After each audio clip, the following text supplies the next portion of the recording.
이 대표님들 중에 신용이 안 좋으면, 신용이 안 좋을 때 정부 지원금이나 정책 자금이 끝났다고 생각하시는 분들 진짜 많으신데, 그러다 보니까 제2금융권이나 뭐 마이너스 통장, 뭐 저기 카드론이나 사금융 사금융까지 알아보시는 분들이 있는데 정말 마음이 아파요.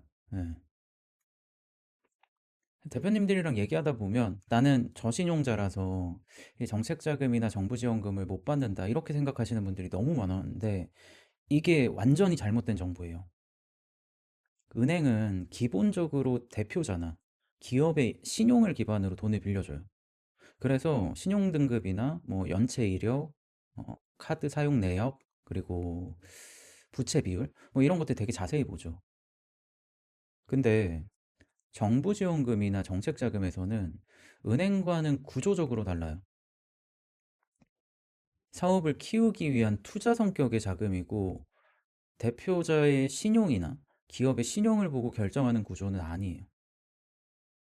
그러다 보니까 대표님들이 많이 준비하시는 정부 지원 사업에서도 그래요. 특히 예비 창업 패키지 혹은 초기 창업 패키지 많이 알아보시잖아요.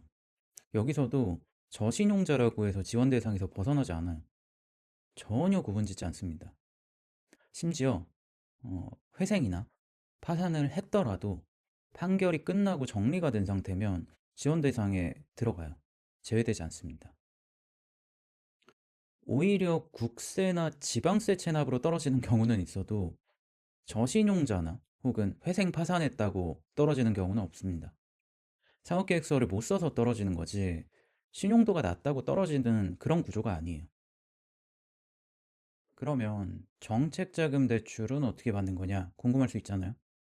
이 정책자금 대출은 저신용자가 받을 수 있는 게 대표적으로 소상공인진흥공단에서 진행하는 신용취약 소상공인 자금이라고 있습니다.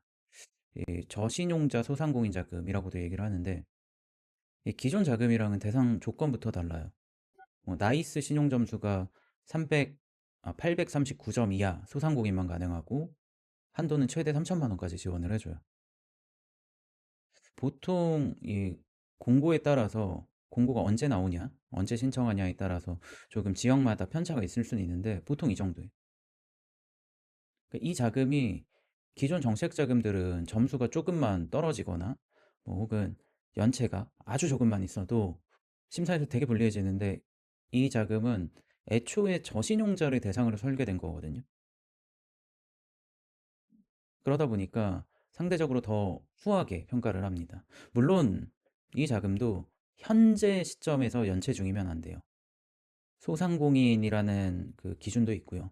뭐 사업자 등록도 하고 있어야 되고, 음, 그 기본 교육을 이수해야 되는 조건들이 있지만, 그래도 일반 정책 자금에 비해서 저신용자분들한테는 문이 열려 있는 몇 개 안 되는 이 정책 자금이라고 보시면 됩니다. 특히 그 회생하신, 파산하신 대표님들이 현실적으로 사업 자금을 구할 수 있는, 이 정책 자금을 받을 수 있는 게 몇 개 없는데, 그중에서 미소금융이라고 있어요.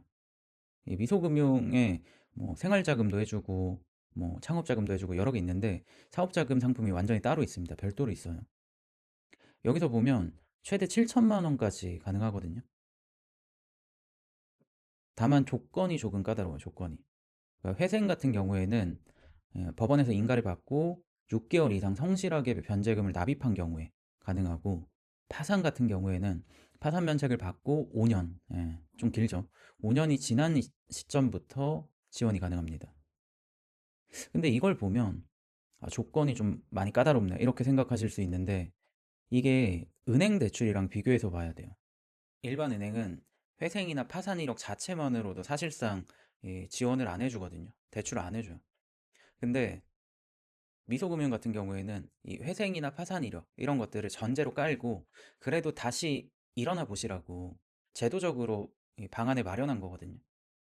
그래서 회생이나 파산 이력 있으신 대표님들한테는 이 정책자금 대출을 준비하신다면 회생 파산 이 절차에 맞춰서 잘 진행하시고, 일정 기간 성실 납부하셔서 관리 잘 하신 다음에 미소금융을 지원을 하시라고 이야기를 드려요. 만약에 정 급하면 자금이 너무 급하다 싶으시면 정부 지원 사업으로 준비하라고 저는 얘기 드려요. 이건 정부 지원 사업은 이 회생이나 파산 같은 경우에 일정 기간이 필요한 게 아니라 그냥 인가만 받으면은 괜찮으니까 이쪽으로 추천해 드립니다. 근데 왜 다들 이런 제도를 모르고 그냥 뭐 고금리나 카드론 이런 걸로 하시냐? 문제가 뭐냐면 대부분의 대표님들이 그러니까 이런 제도가 있는지 자체를 몰라요. 그냥 뭐 이런 거 들어봤는데 정확하지 않다 이 정도가 아니라 아예 모르십니다. 자금이 급해지면 그 눈앞에 바로 보이는 뭐 대출 광고나 오는 것들, 연락 오는 것들이나 뭐 카드론이나 뭐 제2금융권이나 고금리 대부업 뭐 이런 쪽으로 먼저 연락을 할 수밖에 없는 것 같아요. 그러면서도 신용이 안 좋으니까 어쩔 수 없지. 일단 카드론으로 막자. 막고 보자. 요즘 정책 자금은 뭐 신용이 안 좋으면 안 나와. 이런 식으로 이제 생각을 하시다 보니까 정부 지원금이나 정책 자금 쪽에서 애초에 알아볼 생각 자체를 안 하는 경우가 많아요. 생각보다 대표님들 상황에 맞는 제도가 정책 자금이든 정부 지원금이든 굉장히 많이 좀 있습니다. 이런 것들 잘 알아보시고 하시면 좋을 것 같아요.